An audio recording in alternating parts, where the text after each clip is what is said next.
ఎక్కడికి పోతావు చిన్నవాడ తర్వాత అంటే 2 ఇయర్స్ కరోనా వల్ల చాలా గ్యాప్ వచ్చేసింది. చాలా వరకు అన్నీ చాలా జరిగాయి. అవును. ఇందులో మనం మాట్లాడుకోవాల్సినవి చాలా ఉన్నాయి. Yeah. తర్వాత 'అర్జున్ శర్వానం' అలాగే డేట్ చేంజ్ అయింది. మళ్ళీ 'కార్తికేయ 2' మూవీ డేట్ చేంజ్ అంటే ఈ చేంజెస్ అంటే పర్టికులర్‌గా ఏమన్నా సెంటిమెంట్ ఏమైనా పెట్టుకున్నారా మీరు? అది నాకే నాకు తెలియదండి. బట్ అది ఏది జరిగినా మన మంచికే అన్నట్టు ఒక సామెత ఉంది కదా. హ్మ్. సో అది ఏది జరిగినా సినిమా మంచిగా అవుతుంది. Because 'Arjun Suravaram' even though it was postponed for couple of months, అది వచ్చినప్పుడు పీపుల్ ఫ్లాక్ చేశారండి. అంటే లైక్ దాన్ని చాలా మంచి హిట్గా చేశారు నా కెరియర్లో. అలాగే ఈ సినిమా కూడా నాకు ఒకటే మెసేజ్ పంపించారు అందరూ, భయ్యా సినిమా ఎప్పుడు వచ్చినా కానీ మేము వెళ్ళి చూస్తాము, డేట్ కనుక్కొని మరి మేమే స్ప్రెడ్ చేస్తాం అన్నట్టు చాలా సపోర్ట్ వచ్చిందండి. Especially I want thank the social media and మొత్తం ఈ మేమర్స్ కానీ ఆల్ దీస్ పీపుల్ ఇంత స్వచ్ఛందంగా సపోర్ట్ చేశారు. Even the media and the websites everybody. So I want thank you all for really supporting the film. Okay. That అంటే ఈ movie adventure thriller అంటున్నారు కదా. అంటే పర్టికులర్‌గా ఇలా మూవీలో చేసేటప్పుడు అంటే ఈ సీన్ చాలా కష్టం అని ఏమైనా అనిపించిందా ఎక్కడైనా మీకు? అవును అనిపించింది. అంటే కొన్ని సీన్స్ వేర్ భక్తితో కూడిన సీన్స్ ఉంటాయి కదా, ఇవి చాలా జాగ్రత్తగా చేయాలి. ఎక్స్ప్రెషన్స్ ఏమాత్రం ఎక్కువైనా తక్కువైనా. సో నేను నిజంగా ఆ కృష్ణుడు చుట్టూ ఉన్నాడు ఆ ఫీల్ అవుతూ న్యాచురల్గా చేశానండి. అది మీరు క్లైమాక్స్లో ప్రీ క్లైమాక్స్లో మీరు చూడగలుగుతారు. ఎస్పెషల్లీ అనుపమ్ ఖేర్ గారితో యాక్ట్ చేసే సీన్స్ కూడా, బికాజ్ ఆయన ఈజ్ బ్రిలియంట్ యాక్టర్.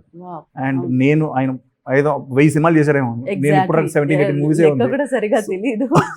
సో ఆయనతో అలా సేమ్ ఫ్రేమ్ లో ఉండడమే గజ గజ గజ అనమాట. ఎలా అనిపించింది అంటే ఆ ఎక్స్పీరియన్స్ అక్కడ మూమెంట్ లో?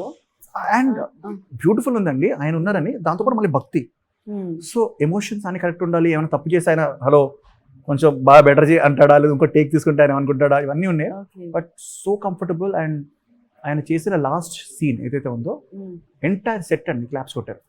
సో మీరు ఆ వీడియో కూడా మీరు మేకింగ్ వీడియోలో చూడొచ్చు. ఈజ్ లైక్ కంప్లీట్ క్లాప్స్ కొట్టి అప్రిషియేటింగ్ హిమ్. అండ్ ఆయన కూడా ఇలా బో చేసి చాలా పవర్ఫుల్ పర్ఫార్మెన్స్ ఇచ్చారండి. ఓకే. అనుపమ్ ఖేర్ గారు అంటే ఆల్రెడీ కాశ్మీరీ ఫైల్స్ లో ఆల్రెడీ సినిమా మొత్తం ఆయన చుట్టే తిరుగుతుంది. దట్టు ఆ ప్రొడ్యూసర్ కూడా ఇందులో ఒక పార్ట్. నిజమేనా ఇది? అందుకే కారణం అనుపమ్ ఖేర్ ని తీసుకున్నారంట. మీకు తెలుసా అంటే మేము అనుపమ్ ఖేర్ గారితో షూట్ చేసే టైంకి కాశ్మీర్ ఫైల్స్ ఇంకా రిలీజ్ అవ్వలేదు.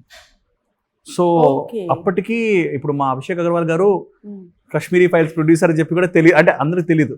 ఇప్పుడు సినిమా వస్తుంది కాశ్మీర్ పండిట్స్ మీద అని చెప్పి ఉంది, కానీ ఇంత ప్రపంచం సృష్టిస్తే అండ్ ఇంత బాక్స్ ఆఫీస్ దగ్గర ఎన్ని 100 కోట్లు అవి కలెక్ట్ చేస్తుందని మాత్రం ఎవరు అనుకోలేదు. సో ముందు నుంచే మాకు అనుపమ్ ఖేర్ గారు కావాలి.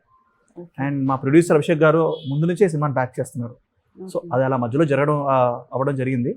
బట్ ఈ రోజు అదంతా మా సినిమాకి యాడ్ అయిందండి. బికాజ్ అనుపమ్ ఖేర్ గారు నార్మల్గా ఏ సినిమా అంత ఈజీగా యాక్సెప్ట్ చేయరు. మీకు తెలిసి ఉంటుంది, అంటే దాని గురించి కథ తెలియాలి, కథలో తన నమ్మాలి. సో మొన్న రీసెంట్గా కూడా డబ్బింగ్ చెప్పిన తర్వాత ఆయన బయటికి వచ్చి ఒక హ్యాష్ ట్యాగ్ ఇచ్చారండి సినిమాకి. ఫస్ట్ సినిమా చాలా బాగుంది అని కంగ్రాచులేట్ చేసి కృష్ణ ఇస్ ట్రూత్ అని చెప్పి ఒక మోటో ఇచ్చారండి, హ్యాష్ ట్యాగ్ ఇచ్చారు సినిమాకి. సో ఆయన ఫీల్ అయింది వెరీ జెన్యూన్, ఆనెస్ట్గా ఇచ్చారు అతను. ఓకే. దట్టు కార్తికేయ 2 ఇది pan India movie. So 5 languages లో రిలీజ్ చేస్తున్నారు. అంటే హిందీలో అంటే ప్రెసెంట్ ఎన్ని దాంట్లో రిలీజ్ చేస్తున్నారు? అలాగే హిందీలో డబ్బింగ్ మీరు చెప్పారా లేదంటే వేరే వాళ్ళు? నేనే చెప్పాను. మీరే చెప్పారు హిందీ? हाँ, क्योंकि मैं हिंदी थोड़ा अच्छी तरह से बात कर लेता हूँ. हिंदी लिखता हूँ, पढ़ता हूँ, और फर्स्ट लैंग्वेज भी था मेरा स्कूल में. So I'm okay with Hindi అండి. బట్ తమిళ్ మలయాళం నేను చెప్తే తప్పైపోద్దని సమ్ అదర్. ఎగ్జాక్ట్లీ. అంటే మన